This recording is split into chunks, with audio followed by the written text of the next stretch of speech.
Hey everybody, welcome to my 2019-2020 Premier League predictions. Let's get right into it. Number 20, Crystal Palace. Even though they held on to Zaha, they just don't have a good enough squad to compete in this league anymore. Wan-Bissaka is off to United. Gary Cahill is experienced, so at least they have a solid center-back partnership. That's a good signing. But Zaha will have to carry them yet again, and after handing in a transfer request, I doubt he'll be playing at his best. It won't be enough to keep them up, in my opinion. Number 19, Newcastle United. This club is in shambles. Not only do they still have one of the worst owners in the league, but now they've lost Rafa Benitez. Nothing seems to be going right for them, and the atmosphere at the club seems really toxic. It looks like relegation's on the horizon for the Magpies. Number 18, Sheffield United.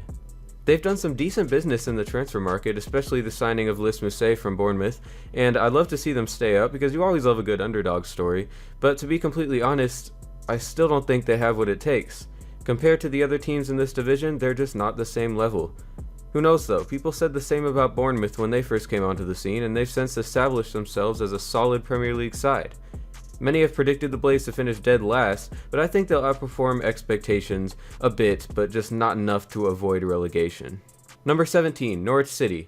Spending a meager £5 million in the transfer market, most of it on a loan deal, they don't seem to like making huge expensive signings, and that's okay.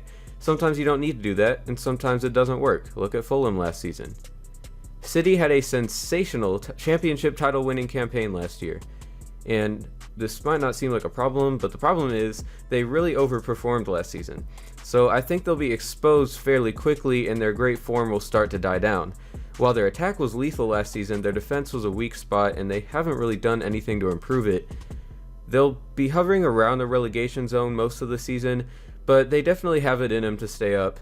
Despite having an inexpensive team, the manager has shown he can bring out the best in them, so I have them finishing 17th just above the relegation zone. Number 16, Brighton and Hove Albion. Many people are already counting Brighton out, but I rate their new manager Graham Potter very highly, and they've quietly made some solid signings to bolster their strength. Brighton won't have a fantastic season, but if Potter can get the team in the right mindset, they should easily be able to stay up. Number 15, Southampton. They signed two alright strikers and a decent left winger. Buffal is also back. Hopefully we see more from him this season. He is a real talent. Overall, I don't see this Southampton side being in serious danger of relegation, but they will end up in the lower end of the table. Number 14, Aston Villa. Similar to Fulham last season, Villa invested a ton of money on new players to ensure they're prepared for the top flight. While it didn't work out too well for Fulham, I think it will for Villa. They've signed Tom Heaton, one of the finest goalkeepers in England, 5 new defenders, 2 defensive mids, 3 loan deals turned permanent, a new striker. They've improved almost every position. So they are one of the teams to watch this season. I'm excited to see this new rejuvenated team take the field and kind of help us forget about the embarrassment that was their last season in the Premier League. I think they'll finish a solid 14th, and that puts them in an even better position for next season to try to climb even higher up the table, although they may have a bit of that second season syndrome. Number 13, Watford. The Hornets have a very well-rounded squad and an excellent manager, but with the other teams around them investing so much in the transfer market, they might start to fall behind. They'll have some periods of electric form, but it won't be enough to overcome the likes of Wolves, Everton, Leicester, or West Ham. Number 12, Bournemouth. This club with Eddie Howe at the helm continue to defy the odds. Despite being the smallest club in the Premier League, I have them finishing 12th because they've retained their dangerous attacking players and added some much needed depth at the back. One of the keys to the Cherries' success, which I see continuing this year, is that they might not have the biggest names or the largest price tags, but they come together really well as a team. Number 11, Burnley. With one of the best defenses outside the top 6, they'll continue to rely on their backline to hold on to results while continuing to build strong partnerships further up the pitch. Despite a crappy 2018-2019 season, I have them recovering and getting a respectable 11th place finish this time because there's no Europa League to worry about, and that kind of derailed the start of their season last time. So this time they don't have any of that, and I think they'll finish a few spots higher.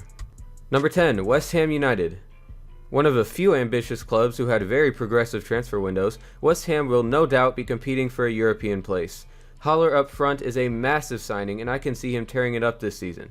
But knowing West Ham's history with forwards, who knows? Unfortunately for the Hammers, I think they'll come up just short in what looks to be a very competitive race for 7th, with Everton, Leicester, Wolves, and maybe Burnley in the hunt. Number 9, Leicester City. Brendan Rodgers has done a really good job since his return to England, and after strengthening the Leicester squad with the signings of Ayoze Perez and Youri Tielemans, who started on loan last season, they look to be in the race for European football. Losing Harry Maguire leaves a bit of uncertainty in their defense, which is part of the reason why I don't have them higher. Although nothing will ever top their fairy tale title win a few years back, 9th place would be a solid finish for this team and puts them in an even better position for next season, when they'll look to finally make the jump back into the top 7. Number 8, Wolverhampton Wanderers. They're one of the most exciting and ambitious teams in this league, and while they'd expect to finish top 7 again, this season they have Europa League to worry about. Based on history, that will probably have an adverse effect on their league performances, something teams like Everton, Leicester, and West Ham will look to capitalize on. Number 7, Everton. I know it's risky to expect anything from Everton, but I have them coming in 7th ahead of Wolves. They've had a sensational transfer window, and I'm going to try to pronounce these names correctly, signing Alex Iwobi, simple enough, who is criminally underrated, Moise Kean, I believe it is, Jean-Philippe Gabamon, Fabian Delph, and making the Andre Gomez loan permanent. However, I'm hesitant to get too excited yet because the Toffees have had some great transfer windows before, and nothing really came of them. The big reason I have them finishing above Wolves is because Wolves are playing in the Europa League this season, which tends to have a significant impact on league performances. There is much to look forward to at Everton though. The new stadium designs are brilliant, and Marcel Brands is proving himself to be the top-class recruiter the club wanted. Number 6, Manchester United. Ole's at the wheel, and I think he's finna crash. They've strengthened their defense with Aaron Wan-Bissaka and their record-breaking Harry Maguire, as well as bringing in speedy winger Daniel James from Swansea. While those are great signings, and I'm excited to see them take the pitch, I still haven't seen any signs of the team being cohesive enough or having the right mindset to put on a strong campaign. They'll finish 6th, and Ole will probably be sacked by Christmas. Number 5, Chelsea. They've got a fairly inexperienced Frank Lampard as their new manager after their stupid decision to let Maurizio Sarri go. Hazard is off to Real Madrid. They don't have a world-class striker. I don't really know what to expect, but things aren't looking too good for Chelsea. It looks like Tammy Abraham will be starting up top as he was just given the number 9, and they also have Giroud and Batshuayi. All of those three are capable of putting in world-class performances, but in general I don't think they're consistent enough to lead the team into the top 4. I could be wrong though. Maybe Abraham will have a breakout season. Maybe Pulisic and Batshuayi will be just as dangerous a combo as they were in the Bundesliga. This one is pretty hard to predict because there's just a lot of uncertainty and it's kind of hard to see where they'll go. But I guess I'm just going to take the pessimist route with this and say they miss out on top 4. Number 4, Arsenal. I was a little worried about them until they signed Kieran Tierney and David Luiz on deadline day. They really bolstered their attack, but their defense was what needed the most work. Now that they've done that too, I think they're really back in business. This season, I do think they'll be topped by the 3 teams I placed above them, you can pretty much guess who they are at this point. But their squad is looking quite strong, and they might pose a real title threat next season if they can have another great transfer window like this. Number 3, Tottenham Hotspur. Spurs made a miraculous run to the Champions League final last season, and after improving their squad even more this transfer window, they look set for a top 4 finish. They did pretty well last season considering they were without their own stadium until April. This season they'll be playing at their new ground from the start, which will give them a big advantage. Number 2, Liverpool. Their most notable signing this season out of only 2 was a new backup goalkeeper. If they couldn't win the league last season, they'll have an even tougher time this year considering how much City are spending. It can be done, because money isn't everything, but unfortunately for the Reds, I don't think it's their year.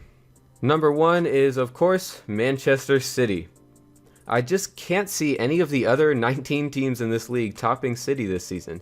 I'm sure no one other than maybe City fans want the Premier League to go the way of many of the other top European leagues and become essentially a one-team league, but I do believe the trophy is going to stay at the Etihad for a 3rd consecutive season. Despite already having the strongest squad in the league, City are throwing even more money at big-name players to increase their depth even further.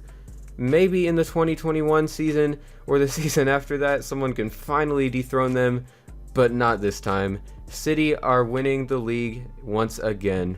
So those are my predictions for the 2019-2020 Premier League season. I am super hyped, and I know the first game already happened, and I'm posting this a little late, but these predictions were made before that, so I'm not cheating. I didn't change anything based on what happened in the Liverpool game. I already had Liverpool coming second. I already had Norwich coming 17th. Nothing changed there. But yeah, those are my Premier League predictions. I'm really hyped for this season. It's going to be insane. I hope you guys are too. And I don't know if you can still join FPL leagues, but if you can, I'll have a link in the description, and I'll put it on the screen right here. The code for my FPL league, the Valtomeri league, because we need some more players. And again, only one game's happened, so it's not too late yet. Won't miss out too much. Won't be too far behind. But that'll do it for today's video. I'll see you very soon for the next episode of Football Manager 2019 American Dream, where we are taking charge of a third division side in a alternate universe where there's promotion and relegation in the United States. So if you're interested in that and you're new to the channel, make sure to check that out. Also make sure to like this video, leave a comment, let me know what you agree with, what you think is stupid, what your predictions are. And be sure to subscribe and turn on notifications if you really love this video and you want to see more. Thank you all for watching, and I will see you very soon.